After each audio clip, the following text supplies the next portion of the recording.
What's up, Kansas City? I'm your host, Glenn Brian Frizzell. Today we are filming in the historic Lincoln Building, home of Cascade Media Group, right here in the heart of the 18th and Vine Jazz District, Kansas City, Missouri. Today's special guest has been on the show before. He is seeking your vote for District 2 in the Jackson County Legislature. We're glad to have him back so that he can give us an update on what's going on.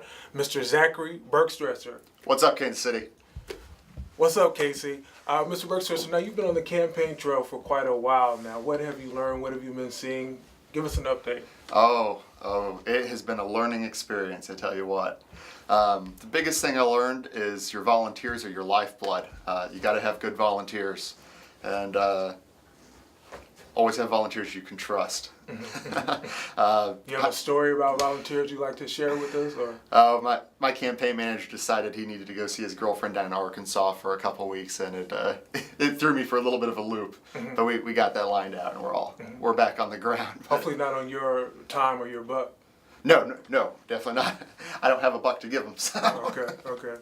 But I've learned a lot about the area. It's been great getting out in Kansas City and meeting a lot of people, talking with a lot of local leaders and just regular local people. Probably seen me some random places. I've been down at the Central Library Branch, up at Blueford. I like to spend a lot of time up there. A lot of kids. I like being around the kids. They always tell you exactly what they think, really honestly. So. Kids can be challenging. Now, have you found any particular issue that has been put to you at any time? Oh, absolutely. Our kids are really worried about their education. What's going to happen afterwards. The biggest thing is the opportunities. That's what I keep hearing from our kids is, all right, so I go through and I finish high school. What is there for me? So they're very worried about their opportunities, which I think is really pretty impressive that they're that forward thinking. I don't think you'll see that in a lot of the suburban schools. Quality education, economic development is definitely a quality issue. Remind our viewers why you are choosing to run for the 2nd District position in this election. Sure. Well, I live in the 2nd District, so they kind of picked that part for me, but I'm running for Jackson County Legislature because the county legislature has been stagnant for a long time. We've had a lot of the same people in the same seats for a long, long time. I think it's time for some new blood to come in and re-energize it. As county legislatures go, we have more authority than your typical county legislature. We have combat, which you've heard me harp on again and again. Lots of different programs kind of like that where we can actually make a difference and do more than just pave the roads and pay the sheriff, which is your typical county legislature. So I'm here because I've been out in the community and I've seen that we can do better. Continually, we hear our candidates talk about a change is needed. We've already talked to Mr. Brown and Mr. Jordan. I do want to ask you what sets you apart, but can you tell us a little bit about when and how the political bug bit you?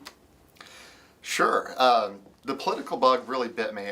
It came and went whenever I was very young. I kind of had that political bug when I was in elementary school, middle school, that kind of area. Then middle school, high school, I had the science bug. I wanted to be a doctor. I very quickly realized how much incredibly difficult science, math, chemistry, and physics are involved in that, and it didn't stick around for too long. So I kind of got re-involved in politics, doing debate and that sort of thing, and still hold a record at my high school for speech and debate. Physics can be frantic.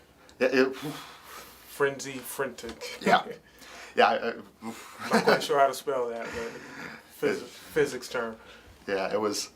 So I realized that. So I've always been kind of interested, and it waxed and waned. And then after working at East, that's whenever I said, there's really one way you can make a difference, and that's getting involved in politics. Because I found trying to do good things along the way, combating the Delano closing, things like that, it ultimately comes down to politics. There's someone, up the chain who's going to make that decision, and they seem to all be politicians.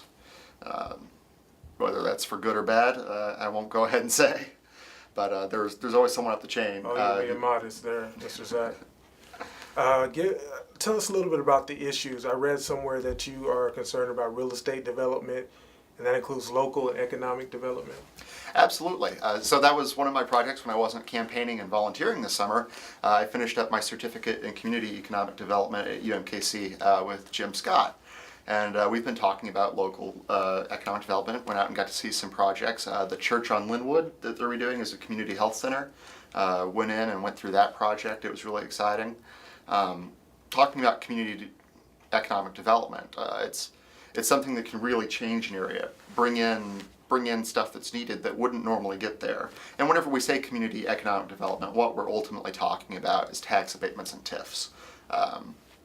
That's pretty much what it comes down to, and those are kind of dirty words. We're kind of tired of hearing them because, frankly, the schools need the tax revenue. I like to liken this, and I mentioned this in a debate I did earlier. And the way I see it with TIFs, because that's what we're really talking about here, is in my second year of law school, I sat down in my business organizations class, and they told me corporations are people. I had a pretty good chuckle at that, and I still do today. Well, if corporations are people, given these corporations tax abatements and TIF monies to build things is giving them welfare. So that's corporate welfare.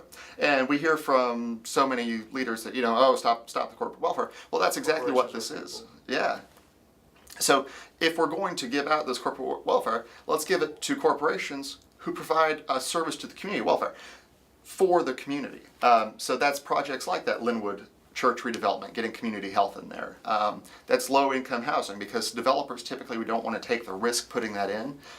But if you go down to the housing development office, the list is twice as long as the number of housing units they have available. So there is a need for low-income housing in Kansas City that's not just a box, but a good place for a family, a way to raise kids in a normal environment.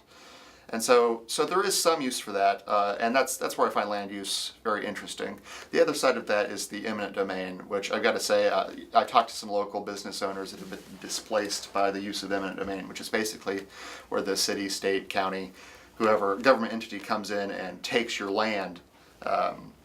They pay you for it, but you have to be gone very quickly, and it's for something that's in the public interest. We haven't really defined what the public interest is, and a lot of times it ends up being things like a shopping mall or an office park. That does not sound like the public interest to me, especially whenever we're displacing, business owners and homeowners that have been there for a long time. So keeping an eye on that, I think, is very important, and making sure people are secure in their property. Now, what sets you apart, Mr. Bergstresser, from your candidates? Sure. Well, it was interesting. We had a debate, and we seemed to agree on an awful lot of stuff. The key thing, which I'm glad to say, that means it's something's is going to come out of this race either way. Now, I said candidates. I should say your challengers, your opponents. The challengers. Sure.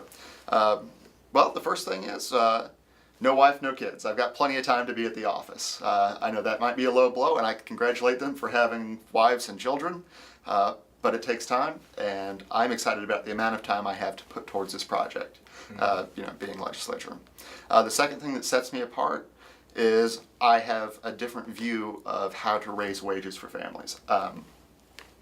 Both of the other challengers have mentioned they want to simply raise the minimum wage. I think that's an interesting idea. I could go on an hour-long economic spiel about how that may or may not work, but the number that's being bandied about is $9 an hour. If you're living on minimum wage right now, I question how much going to $9 an hour is really going to help you. It's not a livable wage. Yeah, it doesn't make the difference. What makes the difference is accessible education. And we need to feel good about our jobs while we're doing it. Yeah, you should be able to have a job that you want to get up and go to. Yes, yes, I agree with you. Now, can you tell me, do you have political ambitions, say you're elected after this? Yes, I do. I'll go ahead and throw that one out there. That's why I'm starting young. I've got a lot of things I'd like to get done, all the way through the state level. I don't know if I want to say that I dipped my hat in the national ring, but here in Missouri, it's a great state, and I love it here. That's sweet. That's sweet. And I think there's a lot that we can do in Missouri, in Kansas City, in Jackson County, and statewide. Missouri is just one of those. We're right in the heart of the nation. Unlike Kansas, we have some very beautiful terrain. I'm kidding, Kansas. But down in the Ozarks, we've got the Great Lake. it's just a great place to live, and it's great people. I love Missouri, so I'd like to see Missouri be the powerhouse that it can be. Well, Mr. Bergstresser, I'd like to ask you the final question, then I'll open the floor if you have anything you would like to add. Why on August 5th specifically should Jackson County voters vote for you? Absolutely. On August 5th, I'm asking for your vote simply because I'm the right man for the job. Why is that? Because I've gone out, I've talked to the community, I've talked to community leaders. I understand the issues facing the 2nd District. We aren't like the rest of Kansas City. We have some of the biggest problems. We have a cycle of poverty. If you look at our schools, you know the education is not right. If you look at our police, you know we are not being treated right. I'm coming to make a difference. I want to change all that. I have specific ways already lined out, not just grand ideas about changing it, but specific things that we are going to do to fix these things. I can't promise that I can break the cycle of poverty, get every kid educated, and get rid of all of the racial tensions in 4 years. I wish I could, that'd be great. But I think I am going to be capable of taking a great stride in all of those things.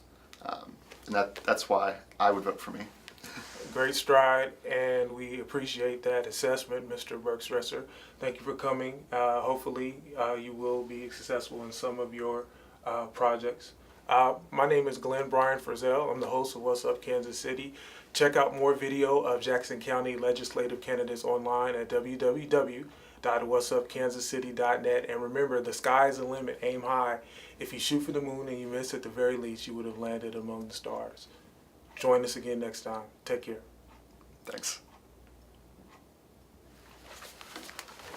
You feel comfortable? Yeah. out there? Seem okay to you? Oh, yeah.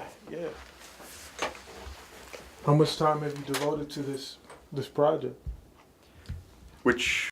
CMG wants you to always remember, the victory we call success goes to the best prepared. When you invest in your community, you're really just investing in yourself. Thanks.